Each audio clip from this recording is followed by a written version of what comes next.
Take a good look at this picture. What do you see? A giant inflatable rat, and only 8 people. Maybe one of them is just a passerby.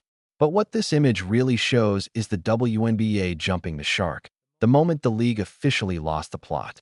Here's the context. Players were just offered salaries that would have been dream money 2 years ago, yet now they've blown past the CBA deadline and are digging in their heels for more, claiming they're not being paid what they deserve. Fans and commentators who were once supportive are now turning on them. Casual sports fans, quick to point out the league hasn't turned a profit in over 3 decades, are laughing in disbelief. Why? Because the truth is clear. By threatening to cancel the 2026 season, the players are putting a once-in-a-lifetime opportunity to grow the game at risk. And here's the kicker. The opportunity isn't just at risk. It's already been realized. Caitlin Clark, in just 2 seasons, has exploded the WNBA onto a global stage, brought in casual fans, boosted viewership, and proven the league's ceiling. What happens in the next few months of CBA negotiations? Honestly, it doesn't really matter. The future is already set, and changing it now would take a miracle. This video isn't about anger or frustration. Today, we skip past the stages of grief. We skip past the denial, the bargaining, even the anger and the depression that many Caitlin Clark fans feel about what could have been.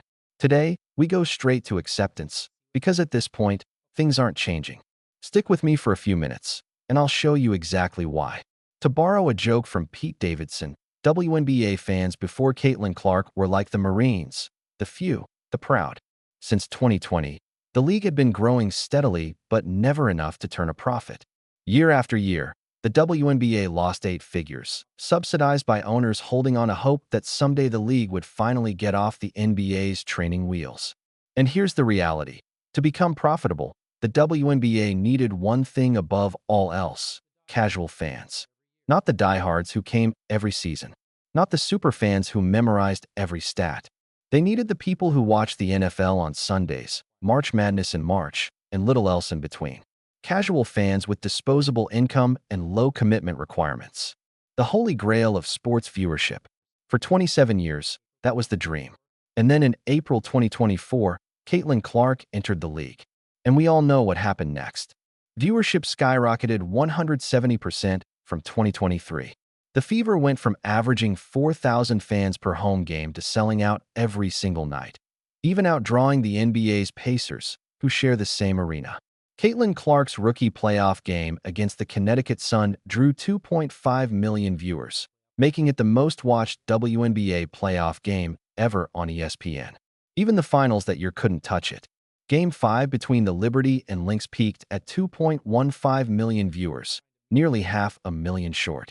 Mid-season, the league signed a $2.2 billion media rights deal, more than tripling the previous contract.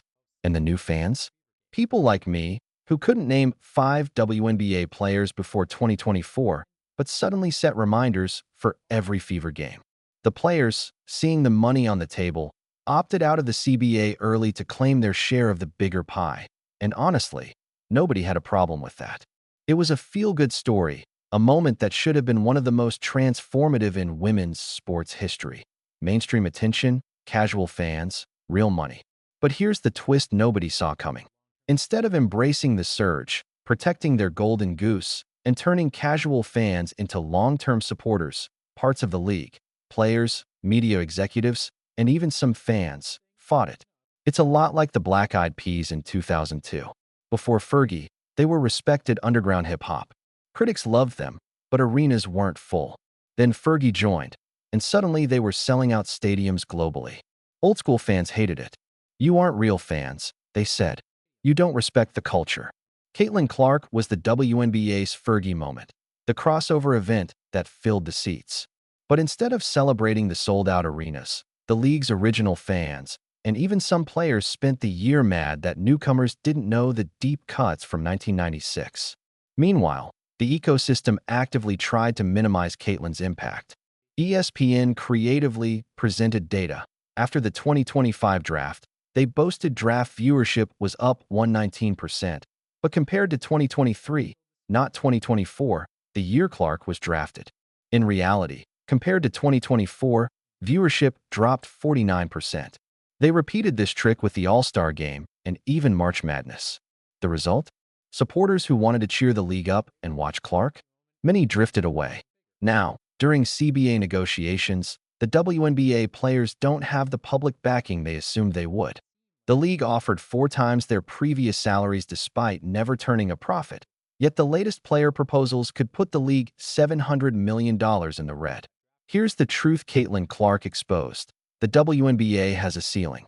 The league needed mainstream attention to become financially viable, to finally stand on its own. But what it wanted was mainstream acceptance without criticism. Mainstream attention isn't safe.